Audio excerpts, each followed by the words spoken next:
नमस्कार, आप देख रहे हैं आज तक आपके साथ मैं हूं अंजना ओम कश्यप। वक्त दंगल का है।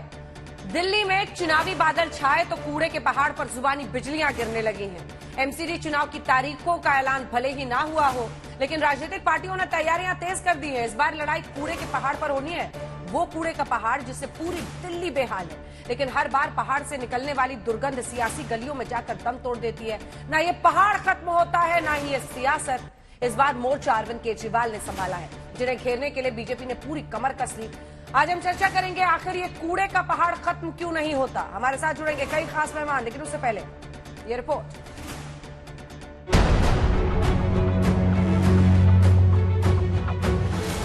दिल्ली में चुनावी बादल छाए तो सियासत कूड़े पर आकर ठहर गई। जमकर हंगामा हुआ, नारेबाजी हुई। पीछे कूड़े का पहाड़ है, आगे चुनावी दहाड़ है।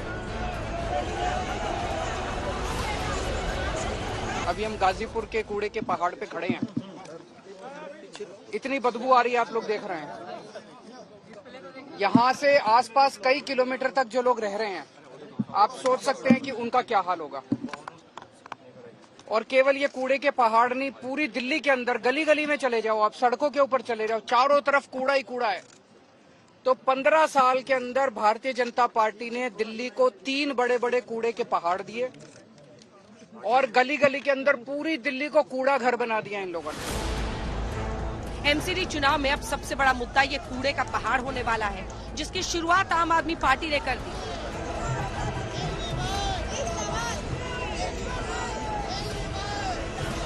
आज अरविंद केजरीवाल को गाजीपुर के कूड़े के पहाड़ पर आना था, लेकिन उससे पहले बीजेपी कार्यकर्ताओं ने मोर्चा खोल दिया। फिर क्या था, बीजेपी और आम आदमी पार्टी के बीच जुबानी जंग तेज हो गई। कहाँ थे दिल्ली के मुख्यमंत्री रहते हुए, कहाँ थे दिल्ली में? आज जब काम होना शुरू हो गया, 20 लाख मीट्रिक टन कूड़ा उठ गया, काम शुरू हो गया। और जैसे जैसे कूड़ा कम होता जाएगा वैसे वैसे मशीनें बढ़ती जाएंगी। 20 मशीनें आज कूड़ा कम करने का काम कर रही हैं। आज जब काम शुरू हो गया, आज वो श्रेय लेने के लिए आ गए। क्रेडिट खोर केजरीवाल को हम यहाँ नहीं आने देंगे, नहीं आने देंगे, नहीं आने देंगे। तो क्यों नहीं आने देंगे? ये देश का लोकतंत्र है। अगर दिल्ली का मुख्यमंत्री यहाँ नहीं आ सकता, चारों तरफ आपने कूड़े ढेर लगा दिए हैं, अब कूड़े के ढेर को ठीक करने के लिए मुख्यमंत्री कौन आएगा? ये भाजपा की तानाशाही है जो हमेशा ये चीज करती रहती है। देश के लोकप्रिय मुख्यमंत्री दिल्ली के, उनको आने से रोक रही है। ये गुंडागर्दी बोलते रहा भाजपा की। स्पीच दिल्ली के सीएम कूड़े के पहाड़ तक पहुंच गए और बीजेपी पर जमकर कूड़ा प्रहार किया। अरविंद केजरीवाल ने ऐलान कर दिया कि इस बार एमसीडी चुनाव इसी कूड़े के पहाड़ पर लड़ा जाएगा। इस बार का चुनाव केवल कूड़े के ऊपर होगा। कूड़ा सफाई, दिल्ली की सफाई के ऊपर ये चुनाव होगा। अब इन्होंने प्लान बनाया है, 16 कूड़े के पहाड़ और बनाएंगे, क्योंकि ये तो बहुत ऊंचा हो गया। अब इसके ऊपर और कूड़ा डाल नहीं सकते, बता रहे अनस्टेबल हो गया। तो दिल्ली का जो सारा कूड़ा है अब इसके ऊपर तो डल नहीं सकता। अब 16 जगह इन लोगों ने चिन्हित करी है जहां पे 16 कूड़े के पहाड़ और बनेंगे। तो इसका मतलब वहां पे भी आसपास के लोगों की जिंदगी हराम हो जाएगी। 24 घंटे बदबू आया करेगी, मच्छर मक्खी पैदा होंगे, लोगों को कैंसर होगा। ये 2 तस्वीरें आने वाले एमसीडी चुनाव का पूरा खाका खींचने के लिए काफी है। कूड़े को लेकर चल रही लड़ाई को करीब 1 हफ्ते पहले अमित शाह ने रफ्तार दी, जहां उन्होंने इसके निपटारे के लिए प्लांट का उद्घाटन किया था। 1 हफ्ते बाद केजरीवाल ने सियासत को फुल स्पीड में पहुंचा दिया। नगर निगम को जो उनका बकाया देना है वो देना चाहिए या नहीं देना चाहिए, आप जोर से बताइए भाई। ये दायित्व दिल्ली सरकार का है या नहीं है? इस प्रकार की छोटी राजनीति कर दिल्ली की जनता के साथ द्रोह करने का काम आप पार्टी की सरकार ने किया है। ये एक ही चीज का रोना रोते हैं, केजरीवाल ने पैसा नहीं दिया, केजरीवाल ने पैसा नहीं दिया, केजरीवाल ने पैसा, हाय पैसा, हाय पैसा। 24 घंटे पैसा रे, हाय रे, पैसा रे, पैसा, पैसा, पैसा, पैसा, पैसा। ये केवल यही करते रहते हैं और कुछ नहीं। 15 साल में 2 लाख करोड़ रुपए खर्च किए नगर निगम ने। 2 लाख करोड़ रुपए, सारा बजट उठा के देख लो, मैं भी कैलकुलेट करके आया हूँ।